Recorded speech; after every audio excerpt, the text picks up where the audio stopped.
Como parte de la información que por cultura financiera general es importante que sepas y que además forma parte de la tesis de inversión de la firma, es importante que sepas que uno de los factores, ¿sí?, que originan, de hecho el principal, que origina la inflación de precios, ¿sí?, que es coloquialmente que todo se ponga más caro, pues prácticamente tiene que ver con la impresión de divisa excesiva en todo el mundo. Así es que quiero entrar en este tema particularmente para comenzar a explicarte, ¿sí?, pues de manera puntual este tema y tú lo puedas también usar como una herramienta, ¿sí?, que le pueda agregar valor, que le pueda agregar información, formación a tu potencial inversionista o a tus inversionistas. Entonces, tenemos que la sobreimpresión masiva de divisas se le conoce como la QE, ¿no?, o la flexibilización cuantitativa. ¿Sí? Es un nombre, digamos, un nombre bonito que a veces se le ponen, ¿verdad?, a las cosas en sector financiero. Cada sector tiene su lenguaje, ¿no? Sector inmobiliario, el sector médico, ¿no?, el sector legal. Bueno, pues también el sector financiero tiene su lenguaje, ¿no?, del argot. Eh, este tema de la sobreimpresión masiva, ¿no?, de la flexibilización cuantitativa, comenzó en el año 2009, ¿sí?, con el rescate de los bancos, con el rescate de las aseguradoras, ¿sí?, que en ese año quebraron. Recuerda que las finanzas de un país son sistémicas, ¿sí? Todos los bancos están correlacionados y también están correlacionados entre ellos, pero también con las aseguradoras. Entonces, por esa razón, cuando a uno le va mal, ¿sí?, hay un efecto dominó, ¿sí? Hay un efecto que se le conoce como, pues, debilidad sistémica, en el que todos los bancos se empiezan a debilitar, tal como ya estuvo pasando en el año 2020, 2021, 2022, 2023, donde cientos de bancos y cientos de financieras y algunos bancos pues empiezan ya a declararse en quiebra, incluso los impensables, ¿verdad? Como el banco de Silicon Valley, que de hecho el 14 de febrero dijeron que era de los mejores rankeados, ¿sí? Y que pues prácticamente unos días después se declaró en quiebra, se declaró en bancarrota, a pesar que las autoridades y calificadoras habían dicho que era, pues que estaba muy sólido, ¿no? Entonces, la información oficial definitivamente, y como la evidencia lo demuestra, no es nada confiable.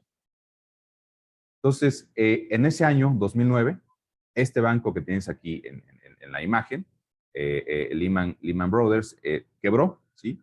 Tuvo que ser cerrado sin que el gobierno entrara al rescate, ¿sí?, a través de sus fondos. Entonces, en este año, los clientes, los inversionistas de este banco, ¿sí?, prácticamente tuvieron que absorber, ¿no?, que irse con sus pérdidas, ¿no? Perdieron absolutamente todo el capital que tenían ahí debido a que los bancos no tienen un respaldo del capital en un activo tangible colateral, ¿sí? Simplemente lo único que te dan son documentos, son papeles, ¿sí? No te dan un activo biológico que tú puedas tocar, que tú puedas tangibilizar, ¿no?, que tú puedas proteger con seguro agrícola, por ejemplo. No te dan metros cuadrados de tierra, no te dan participación en un inmueble, como CBI Multiassets a través de sus diferentes proyectos sí te lo da, ¿sí? Un banco, un seguro, solamente te da papeles, solamente te da documentos, porque en realidad el capital que tú llevas ahí no está invertido, ¿sí?, en su mayoría en algo tangible, ¿sí?, en un activo colateral de respaldo tangible, ¿sí? Simplemente está colocado ese capital a través de préstamos que en algún momento las personas no pueden pagar, como ha sido del año 2020 al año 2023. Eh, la base monetaria, sí, es el número, ¿no?, ¿verdad?, de dólares en papel que circulan en una economía, digamos, en una economía de un país. Como podemos ver en este gráfico, ¿sí?, aquí está la oferta, ¿verdad?, monetaria que ha existido, en este caso en Estados Unidos. Si no existiera una sobreimpresión masiva de divisas, esta línea roja estaría prácticamente horizontal, que eso sería una economía perfecta, porque en una economía perfecta no hay sobreimpresión masiva de divisas y, por supuesto, y en consecuencia, ¿verdad? No hay inflación. ¿Sí? En una economía perfecta no hay inflación. En una economía imperfecta, ¿no? Y manipulada así, sí hay inflación, ¿sí? Lo cual, pues, es el peor robo de la historia, ¿no? Entonces, esta línea roja debería estar plana, pero no lo está. Entonces, todo lo que está abajo de esta línea roja es lo que está sobreimpreso y, digamos, lo que no vale y lo que hace que tú pierdas poder de compra, ¿no? Pierdas tiempo de vida a través de la inflación. Entonces, la flexibilización cuantitativa número 1, ¿sí? Se dio prácticamente con el rescate, ¿no? Bancario, ¿sí? Y se dio ahí donde dice QE1, en ese momento se dio. Todo, ¿no? Ese número 2000 para abajo, todo eso no debería existir y existe y se le conoce también como una deuda interna, ¿sí? O una deuda soberana, ¿sí? Muy diferente a la deuda externa, ese es un tema muy aparte, muy diferente. Esto sería una deuda interna, ¿sí? Una deuda soberana que el propio país ha creado a través de la sobreimpresión masiva de divisas, ¿no? Hablando de Estados Unidos, por supuesto. Luego por ahí viene la QE2. Luego, fíjate, hasta se tiene que reducir la imagen porque ya no cabe, ¿no? En el gráfico, ¿sí? Y hasta por ahí arriba viene la QE3 y QE4, que es realmente, pues, impresionante, ¿no? Exageradamente excesiva. Y eso se refiere, pues, pues sí, a la sobreimpresión, ¿verdad? De divisa que ha tenido, en este caso, particularmente Estados Unidos, ¿sí? Si nosotros podemos, en este caso, analizar de alguna forma esta deuda, existe algo que se llama el reloj de deuda, ¿no? de Estados Unidos, que prácticamente consiste en lo siguiente. Y aquí tengo la imagen, ¿no? Es un reloj que nos va indicando cuáles son cuál es la cantidad, ¿no? De trillones, ¿sí? ¿Verdad? De dólares, ¿sí? Que tiene como deuda, ¿sí? Este país, ¿no? Que se llama Estados Unidos, ¿sí? Que son 31, ¿no? Casi 32 trillones, ¿sí? De dólares, ¿no? Pero ¿qué significa un trillón? Llevándolo al tiempo, ¿no? Por eso es un reloj de deuda, llevándolo al tiempo, te voy a poner en proporción, ¿sí?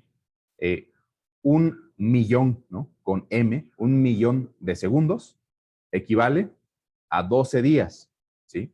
Tú dices, bueno, si yo tengo una deuda, ¿no? Que la tardo en pagar 12 días, pues está, vamos a decir, adecuado, ¿no? Es viable, ¿no? Que yo pague una deuda en 12 días. Eso es si Estados Unidos debiera un millón de dólares, ¿no? Un millón de segundos son 12 días. Un billón con B, un billón de segundos son 32 años, ¿sí? Si Estados Unidos, ¿no? Pudiera pagar su deuda en 32 años, bueno, estaría viable, que es prácticamente media vida, pero es viable pagar, es posible, ¿no? Pagar una deuda en 32 años si se tratara de un billón de dólares, ¿no? En este ejemplo, comparado con el tiempo. Pero un trillón de dólares equivale a 37,000 años, ¿sí? O sea, un poco más de 37,000 años. Por lo tanto, ¿no? Haciendo el ejemplo, si Estados Unidos tardara en pagar 37,000 años su deuda, simplemente tú dime si es viable, ¿no? Si es viable, simplemente posible, ¿no? Pagar la deuda. La respuesta es un absoluto no. Si debiera, ¿sí? Un trillón de dólares, ¿no? Podríamos decir que lo paga en 37,000 años, ¿sí? Pero no debe uno, ¿sí? Debe casi 32, ¿sí? Trillones de dólares, lo cual nos estaría dando 1,184,000 años, ¿sí? Para poder pagar esa deuda, ¿sí? Haciendo esta comparativa y pudiendo entender la magnitud de un millón, un billón y un trillón de dólares, pues digo, está absolutamente imposible, ¿verdad? Que Estados Unidos pague esa deuda, por lo tanto no hay más remedio, ¿verdad? que se declare, ¿no? O que caiga en un quiebre de país, ¿sí? Hay un libro muy interesante que se llama ¿Por qué fracasan los países? Donde esto se explica, ¿no? De manera muy amplia, que aquí en el video no nos daría tiempo, pero es un libro que te sugiero leer. ¿Por qué fracasan los países? ¿No? Y aquí te explica que fracasan también y principalmente por su divisa, ¿sí? Puedes encontrar información sobre Zimbabue, ¿sí? Un país en África que quebró debido a su divisa. De hecho, ahí está prohibido el dólar americano. Puedes ver también países como Alemania, ¿no? Después de la Segunda Guerra Mundial, cómo la divisa ya no valía, ya no podías comprar nada absolutamente con la divisa, ¿sí? Pero bueno, no es tema nada más de Estados Unidos. De hecho, todos los países que tienen banco central, ¿sí? Que son todos los países del mundo, ¿sí? Hacen esto de la flexibilización cuantitativa, ¿sí? Ya te explicaba en el otro video el tema de la inflación, y la inflación es producto de esta sobreimpresión masiva de divisas. Seguramente recuerdas el ejemplo que yo te hacía de cuando llega alguien al restaurante e inunda, ¿verdad?, de divisa el restaurante y por lo tanto, digo, naturalmente y por psicología, todo el mercado se mueve así, los precios suben, ¿no? Porque se tienen que absorber el exceso de divisa. Entonces, todos los países lo hacen, Australia, Sudáfrica, ¿no? Rusia, Singapur, India, bueno, absolutamente, aquí están, estos datos son obtenidos del Banco Central, ¿no? De la FED. Así es que ahí están los datos y la fuente también. Por lo tanto, entonces, esto produce que el poder de compra del dólar se disminuya. ¿Qué quiere decir esto? Que lo que antes comprabas en el año 2013, ¿no? Prácticamente lo que antes comprabas con algunos centavos de dólar, ¿sí? El día de hoy lo tienes que comprar con $1, ¿sí? El poder de compra de una divisa, en este caso el dólar americano, pues se ha mermado, se ha disminuido hasta en un 90%, ¿sí? Del año 1913, ¿no? Al año 2013, solo en 100 años, ¿sí? En un periodo de 100 años, lo que hace 100 años comprabas con 5 centavos de dólar americano, hoy necesitas $1 americano o 100 centavos, pues, de dólar americano. Entonces, eso se le conoce, pues sí, como pérdida del poder de compra. Es muy similar, ¿sí? A cuando, ya te ponía también por ahí un ejemplo, a cuando hace 25 años unas botanas, ¿no? De Sabritas, de estos chetos, churmais, costaban 50 centavos y al día de hoy cuestan 14 a 16 pesos, ¿no? Ahí puedes calcular una inflación real de aproximadamente el 100% anual, ¿sí? Entonces también, al igual que el dólar americano, la divisa, ¿no?, mexicana, el peso mexicano, ha perdido poder de compra, ¿sí? Y para poder calcular eso, particularmente yo tengo históricos de precios de 10 años y de 25 años, donde ahí sale, bueno, la realidad, ¿no? De la pérdida del poder de compra, la inflación real que ha tenido el peso mexicano. Entonces, bueno, esto lo hace cada gobierno del planeta, ¿no? ¿Por qué lo hacen? No lo voy a decir porque sería entrar en teorías ahí de la conspiración, pero no hay ningún ejemplo en la historia del planeta en que esta estrategia, ¿no?, que se conoce como política monetaria convencional, ¿sí?, por tasas de interés, ¿no? Y política monetaria no convencional, que sería esta cosa de acá, esto no funciona, ¿sí? Sin embargo, cada país del mundo lo hace. Eh, Ahora, ¿qué tiene que ver esto contigo, ¿no? Con tu cartera, con tu dinero, con tu bolsillo? El dinero, la cartera, ¿no? El bolsillo de tu familia y, por supuesto, de tu potencial inversionista. ¿Qué tiene que ver? Que la historia dice, ¿no?, que cuando los precios de los alimentos aumentaron 60%, se creó un desastre humanitario, dice ahí, para 2,000 millones de personas que estaban viviendo con $2 al día, ¿sí? O sea, esto es lo que causa la sobreimpresión masiva de divisas que produce inflación y luego la inflación, aquí está, es que los precios, ¿no?, principalmente de la comida, suban. Eso crea desastre humanitario, crea realmente muerte, ¿sí? Así, literalmente crea muerte. ¿Por qué? Porque las personas se mueren de inanición, de no comer, se mueren de hambre, se mueren de desesperación, o bien matan a otros por conseguir alimentos o por conseguir dinero, por conseguir medicamentos, ¿sí? Eh, y el porcentaje, ¿no?, de ingresos destinados a los alimentos es diferente, ¿verdad? En cada familia según su nivel de ingresos, pero los más afectados son aquellos que tienen menores ingresos, y aquellos cuya necesidad primordial es comer en el día, ¿sí? Tener $1 o $2, ¿no? Para poder comer en el día a día, ¿no? Y que si ese día no trabajan o no les va bien, realmente pues no comen, ¿no? Pero también cuando el porcentaje de ingresos destinado a los alimentos llega al 40%, es cuando las familias, las personas no aguantan y empiezan a protestar, ¿no? Empiezan a reclamarle al gobierno, ¿sí? Que en realidad, pues sí, también es responsabilidad del gobierno, pero pues bueno, ellos se manifiestan, pues sí, en contra del gobierno, ¿no? Pero bueno, también le afecta a tus potenciales inversionistas, al sector de más o de mayores ingresos, ¿no? Entonces, las personas que ganan más de lo que consumen, ellos ahorran, ¿sí? Ahorran en el banco, en un seguro, ¿sí? Eh, ellos también, ¿no? Tus inversionistas potenciales también son severamente afectados y de hecho ya están siendo afectados desde el año 2019 sin que ellos siquiera se den cuenta. Entonces, los ahorros que ellos generan los van a guardar, ¿sí? En divisa nacional, en el caso de México, por supuesto, en pesos mexicanos, pero esto, ¿sí? Esta divisa solamente es un papel o un dato fiduciario, ¿sí?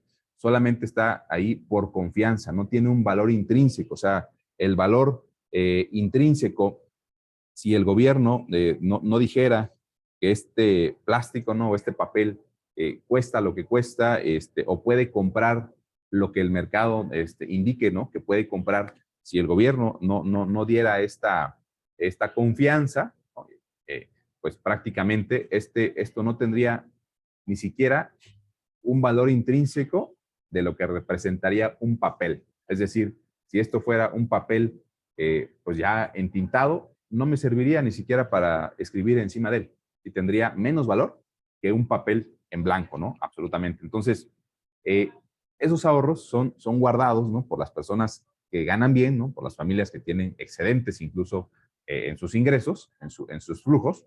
Eh, Solamente es a través de una confianza del gobierno, una confianza fiduciaria, ¿sí? Pero cuando la divisa nacional es destruida por la inflación, digamos esos 3 millones de pesos, ¿verdad? Que tu inversionista potencial puede tener en el banco, ¿sí? En un seguro, debajo del colchón, ¿no? Como dicen, ¿no? Ahí en efectivo. Realmente eso que tal vez lo destinaron, ¿no? A su retiro, van a dejar de existir. Y con dejar de existir me refiero a que van a dejar de comprar algo, ¿sí? Lo que, imagínate, hoy tienes 100,000 pesos o 1,000,000 de pesos, lo que compras hoy debido a la inflación, en 5, 6, 7 años, no vas a poder comprar absolutamente nada con esa misma cantidad de dinero que tienes hoy. Y ahí está la gran importancia de poder invertir. Simplemente estudia un dato, ¿sí? La inflación real de un auto, yo tengo el estudio de precios, específicamente de un auto de la compañía Nissan, de la marca Sentra, ¿sí? La versión más costosa hace 10 años costaba un poquito menos de 160,000 pesos, ¿sí? El día de hoy, la misma marca, la misma submarca, la más lujosa, cuesta casi 600,000 pesos, ¿sí? En 10 años, ¿sí? Lo cual significa que hay una inflación real de pues, aproximadamente el 30% anual. Lo llevamos al ejemplo en pesos, ¿sí? Eh, es como si hace 10 años, ¿sí? Tú tuvieras 160,000 para comprar un coche y el día de hoy los 160,000 no te alcanzan para comprar ese coche, ¿sí? El día de hoy, básicamente, podrías comprar algunas partes nada más de ese coche, ¿no? En este ejemplo. Esa es la gran importancia de poder tú transmitir esta información, este conocimiento apremiante, ¿sí?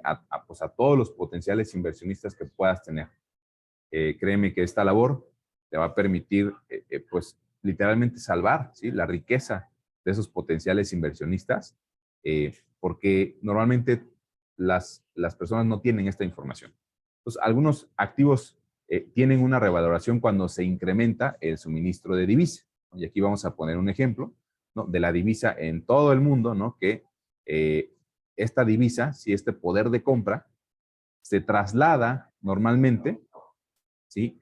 a un activo refugio, ¿no? Que en este caso estamos poniendo como ejemplo el oro, y por lo tanto el oro crece en su valor, ¿sí? Crece en su costo, crece en su poder de compra. Entonces, cuando las personas sienten que están perdiendo poder de compra, siempre recurren a activos refugio, activos resguardo como el oro, o como activos que pueden tocar, ¿sí? Como activos como la tierra, por ejemplo, siempre y cuando esté bien ubicada y con un plan estratégico, ¿no? De desarrollo inmobiliario, o acuden a activos que estén en tendencia y que tengan ingredientes de escasez, ¿sí? Entonces, esto se llama transferencia de riqueza, que también ya te lo explicaba por allá en un video.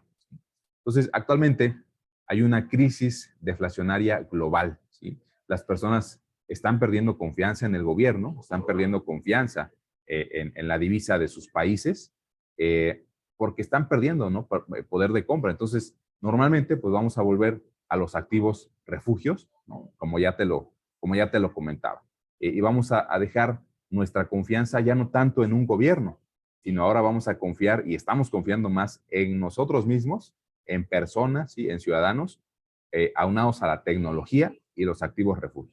Así es que esta información es de gran valor y puedes ver las veces que sea este video para poder tomar esa información, poder procesarla y poder comunicársela a tus potenciales inversionistas.